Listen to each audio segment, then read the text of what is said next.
Hari ini saya akan menyampaikan firman Tuhan tentang hukum dasar dalam hubungan.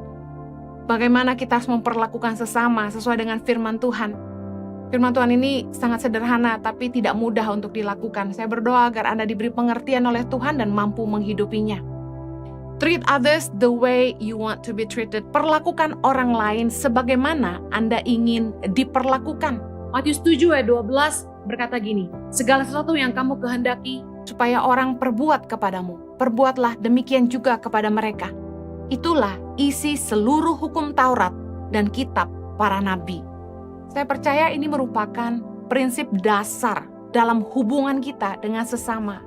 Yesus mengajarkan di dalam ayat ini, kita harus memperlakukan orang lain sebagaimana kita sendiri ingin diperlakukan. Hal ini kedengaran begitu singkat, sederhana. Perlakukan orang lain sebagaimana Anda ingin diperlakukan. Treat others the way you want to be treated. Tapi tidak mudah untuk dihidupi. Karena seringkali kita lupa untuk menempatkan orang lain sama penting dengan kita.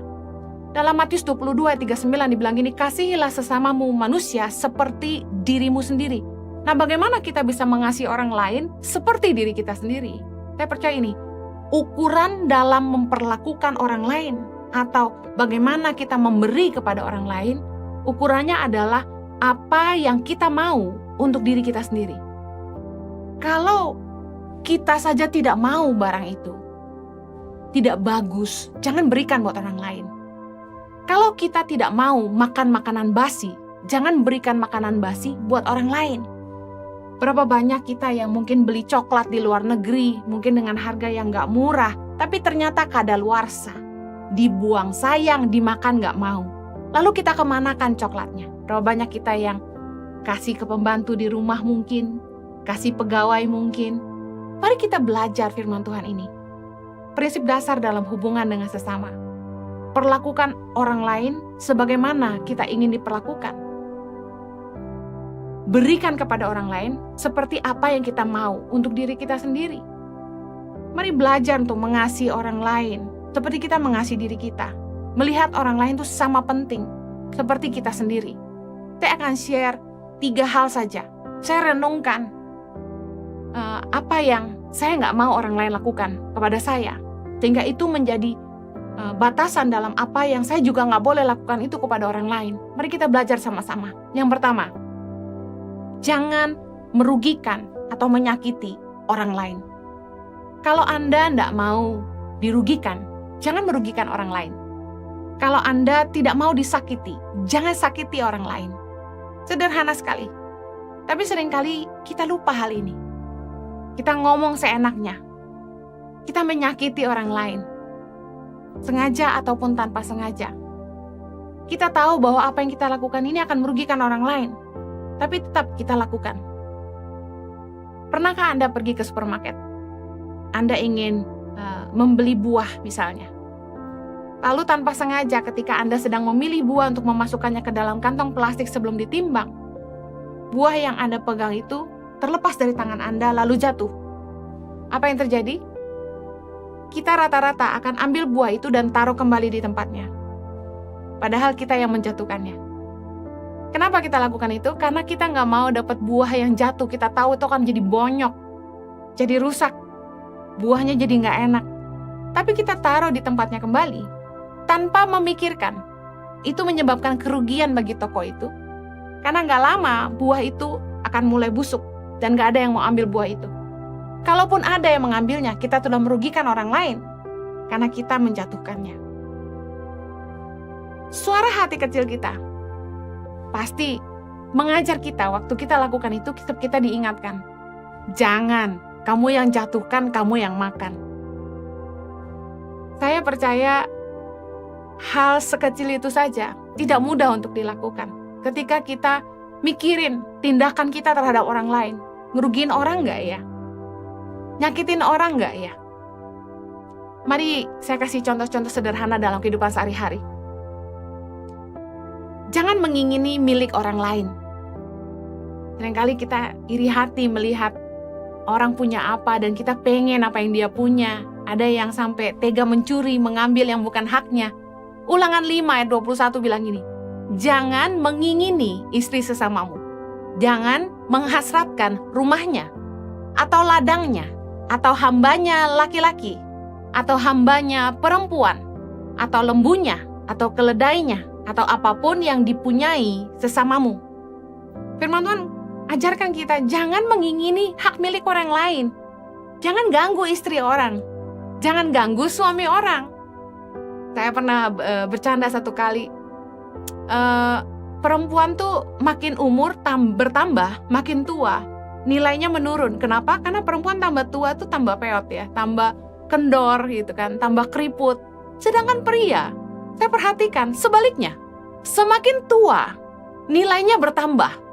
Coba bayangkan pria pakai celana pendek waktu SMP, dengan dia hari ini misalnya umur 50, udah pakai baju keren, udah punya posisi, sudah punya mobil pribadi, rumah pribadi, jauh lebih menarik daripada ketika dia masih di bangku SMP. Saya lihat suami saya sendiri, waktu SMP sama hari ini, hari ini jauh lebih ganteng, jauh lebih berwibawa, jauh lebih keren. Mungkin dia tertawa dengarkan khotbah ini, tapi seringkali wanita-wanita yang tidak takut Tuhan, mereka suka ganggu suami orang. Kenapa? Semakin setia suami orang itu, semakin kagum mereka. Mendingan dapat barang jadi. Tapi firman Tuhan katakan jangan mengingini milik orang lain. Kalau kita nggak mau disakiti, jangan sakiti hati orang lain. Jangan merusak rumah tangga orang. Saya pernah marah dengan seorang wanita yang saya tahu mendekati suami saya. Dan ada yang bilang gini, Bu Heni terlalu posesif. Kalau itu suami saya harus jaga. Kalau itu bukan suami saya nggak peduli. Kalau kita nggak fight buat rumah tangga kita, berarti kita nggak mengingininya, berarti kita nggak mengasihi mereka. Tapi karena kita mengasihi pasangan kita, kita akan fight untuk pernikahan kita. Ayo, jangan rusak rumah tangga orang kalau Anda juga nggak mau dirusak rumah tangganya. Jangan merusak hubungan orang lain. Amsal 6 ayat 19. Seorang saksi dusta yang menyembur-nyemburkan kebohongan dan yang menimbulkan pertengkaran saudara. Ada orang tuh yang suka jahil, usil, ngurusin rumah tangga orang, keluarga orang, anak orang, suami orang, sehingga tanpa sadar, omongannya itu merusak hubungan orang lain. Saya percaya dalam hidup ini kita pengen punya hubungan yang baik dengan semua orang. Karena itu jangan rusak hubungan orang lain. Satu kali saya pernah difitnah, dikatakan saya mengatakan ini tentang seseorang, mengakibatkan orang itu marah sama saya, padahal yang ngomong gitu orang itu sendiri di depan saya. Kadang-kadang heran lihat bagaimana orang bisa mengarang-ngarang cerita. Apa yang kita nggak ngomong mereka bilang kita ngomong, apa yang mereka ngomong mereka bilang kita yang ngomong. Merusak hubungan kami, tapi puji Tuhan sekarang sudah baik. Karena basically saya pribadi tidak akan menanggapi omongan-omongan yang nggak penting, yang menurut saya cuma merusak hubungan. Kalau kita nggak mau ngerusak hubungan orang, kita jangan rusak nama baik orang. Jangan menjatuhkan orang lain. Imamat 19 ayat 16 bilang gini, janganlah engkau pergi kian kemari menyebarkan fitnah di antara orang-orang sebangsamu. Janganlah engkau mengancam hidup sesamamu manusia. Akulah Tuhan. Dengar baik, kalau kita mau hidup tenang, biarkan orang lain hidup tenang. Jangan merugikan mereka, jangan nyakitin orang. Udah. Jangan sampai kita kerja di sebuah tempat, kita nggak bekerja dengan baik, sehingga kita merugikan perusahaan. Amsal 18 ayat 9, orang yang bermalas-malas dalam pekerjaannya sudah menjadi saudara dari si perusak. Banyak perusahaan tuh yang nggak maju, bahkan mengalami kerugian. Karena orang-orang yang harusnya bekerja dan menjalankan tugasnya, mereka dibayar untuk itu, mereka tidak kerjakan dengan baik. Omset turun, target nggak sampai. Kenapa? Karena nggak mencapai target, malas-malasan aja. Makanya Firman Tuhan bilang, orang-orang yang bermalas-malas dalam pekerjaannya sudah menjadi saudara dari perusak. Ngerusak omset, ngerusak perusahaan, bikin perusahaan tutup. Ayo, jadi berkat di situ. Jangan ngerugiin perusahaan di mana Anda ada. Kalau kita pengen dipercaya Tuhan, berkat punya kita sendiri, harta milik kita sendiri, Firman Tuhan katakan dalam Lukas 16 ayat 12, kita harus setia dalam harta orang lain. Kalau kita nggak mau satu hari perusahaan kita dirugikan orang, jangan sampai kita ngerugiin perusahaan orang. Jangan nyebarin isu tentang produk orang lain atau usaha orang lain sehingga merugikan mereka. Persaingan-persaingan kotor seperti ini seringkali kita lihat bagaimana dibelas di sosial media. Di Indonesia ini hoax cepat sekali menyebar dan merusak nama baik produk-produk yang sebenarnya cuma omong kosong aja. Orang-orang sebarkan gosip itu sehingga orang takut beli produknya. Yuk kita berhenti main-main kotor seperti itu. Jangan ngerugiin orang lain kalau kita juga nggak mau dirugiin. Prinsip dasar dalam memperlakukan orang lain adalah apa yang kita mau untuk diri kita sendiri. Jangan perlakukan orang seperti itu kalau Anda nggak mau diperlakukan seperti itu. Yang kedua, jangan merendahkan orang lain. Kalau Anda nggak suka direndahkan, jangan merendahkan orang. Kalau Anda nggak suka dihina, jangan hina orang lain. Kalau Anda ingin dihargai, hargai juga orang lain. Yakobus 2 ayat 1 mengajarkan kita tentang jangan memandang muka, jangan ngebeda-bedain. Saudara-saudaraku, sebagai orang yang beriman kepada Kristus Yesus Tuhan kita yang mulia, janganlah iman itu kamu amalkan dengan memandang muka. Orang kaya jangan sombong. Orang cantik jangan sombong. Orang yang punya harta melimpah jangan tinggi hati. Kita nggak boleh sampai ngebeda-bedain orang. Kadang-kadang seringkali manusia tuh tanpa sadar mereka mandang rendah orang lain. Karena pekerjaannya, karena status sosialnya. Saya sedih tiap kali lihat orang lemah tuh direndahkan. Sedih waktu lihat orang miskin tuh ditindas. Kalau Anda kaya, kenapa sombong? Kekayaan kan karunia Allah. Harusnya kita mensyukurinya. Orang yang sombong adalah orang yang merasa dia lebih baik dari orang lain. Nah, seringkali orang-orang sombong ini yang suka sekali merendahkan orang lain gitu. Seperti seolah-olah orang lain tuh gak ada harganya, gak ada nilainya gitu. Orang menjadi sombong ketika dia mulai membandingkan dirinya dengan orang lain dan mulai melihat orang lain tuh lebih rendah dari dia. Yuk jangan merendahkan orang lain hanya karena kita punya harta lebih banyak, punya kedudukan lebih tinggi, dipercaya lebih sama Tuhan. Jangan menghina orang. Jangan menghina orang lemah. Amsal 18 ayat 23 bilang gini, orang miskin berbicara dengan memohon-mohon, tetapi orang kaya menjawab dengan kasar. Coba renungkan ayat ini. Orang miskin tuh kenapa kalau ngomong memohon-mohon? Ya non, ya Tuan. Kenapa? Karena mereka merasa kecil. They feel small. Mereka merasa mereka miskin. Tapi orang kaya yang punya uang, bukan sama pegawainya aja berani kasar. Belanja di supermarket, berani bentak-bentak kasir. Makan di restoran, mentang-mentang dia yang duduk. Dia makan di situ, dia bayar. Sama waitressnya kasar. Karena waitress itu kan bukan pegawai dia, waitress itu kerja di situ. Bahkan sama pegawai sendiri pun gak perlu kasar. Saya suka pesan ini. Jangan membuat orang merasa direndahkan. Kalau orang bikin salah, tegur aja kesalahannya, gak usah bahas kemana-mana. Kalau mereka salah, gak usah dibahas. Jangan bilang bodoh lah, inilah. Udah bahas aja kesalahannya. Jangan bilang dasar orang kampung lah, itulah. Kata-kata ini yang seringkali menurut saya gak pantas diucapkan. Justru kalau Anda punya nilai, Anda tahu menghargai orang lain. Orang yang tahu menghargai dirinya sendiri, pasti tahu menghargai orang lain. Amsal 26 ayat 18, seperti orang gila menembakkan panah api, panah dan maut, demikianlah orang yang memperdaya sesamanya dan berkata, aku hanya bersenda gurau. Sorry bro, gue cuma bercanda. Tapi seringkali merendahkan orang dengan gurauannya. Boleh bercanda, tapi jangan bikin orang merasa direndahkan. Jangan bully orang dengan gurauan kita sampai membuat mereka merasa kecil. Saya pernah khotbah di satu gereja satu hari. Setelah di tengah-tengah khotbah itu, saya lagi bicara soal perkataan, kuasa perkataan. Saya bicara tentang bercanda yang berlebihan sampai orang merasa direndahkan. Saya ambil contoh perempuan yang sering dikatain gemuk contohnya. Waktu saya bahas itu ada seorang anak perempuan masih muda duduk di jemaat dan dia menangis. Karena dia tidak kurus. Seringkali kita gak sadar bahwa gurauan tuh nancep di pikiran dan hati orang. Dikatakan seperti orang gila menembakkan panah api, panah dan maut. Orang gila tuh gini, dia nggak punya akal sehat. Dia nggak bisa mikir. Nembak aja sembarangan, nembak, nyerang orang, bikin orang sakit hati, bikin orang terluka. Orang gila tuh orang yang nggak bisa mikir.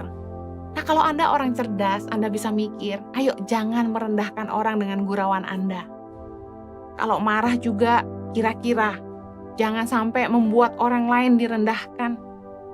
Jangan hanya karena Anda merasa hebat, Anda punya posisi, Anda punya harta, Anda merendahkan orang-orang di sekitar Anda. Ingat, orang yang menindas orang lemah, menghina penciptanya. Amsal 14 ayat 31. Tetapi siapa menaruh belas kasihan kepada orang miskin memuliakan dia. Yuk jangan menindas orang lemah. Hanya karena orang punya kelemahan, Anda nggak punya hak menindas mereka. Seringkali yang cantik menindas yang kurang cantik. Dibully. Waktu kita sekolah dulu, kalau ada satu anak yang rada diem dan rada aneh, mulai dibully. Mulai dijauhi, dikerjain. Natural banget dari kecil anak-anak tuh udah bisa ngebully. Saya heran, saya pun waktu kecil dibully. Jadi saya ngerti rasanya, bagaimana rasanya direndahkan orang tuh gak enak. Saya pernah kerja sama orang asing, dan bagaimana orang asing itu memperlakukan saya yang orang Asia, orang Indonesia, dengan sesama rekan saya yang berkebangsaan barat, berbeda. Treatmentnya beda. Orang Asia dianggap lebih rendah. Saya nggak bisa ceritakan detailnya, tapi sedih ketika kita dipandang rendah sama orang.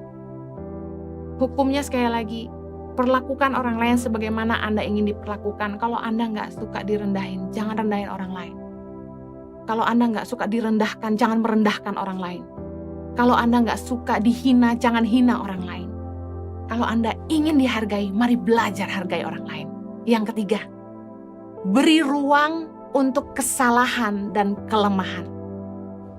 Kalau saya sadar saya punya banyak kelemahan dan kekurangan, saya pengen orang-orang di sekitar saya punya ruang untuk kesalahan dan kelemahan saya.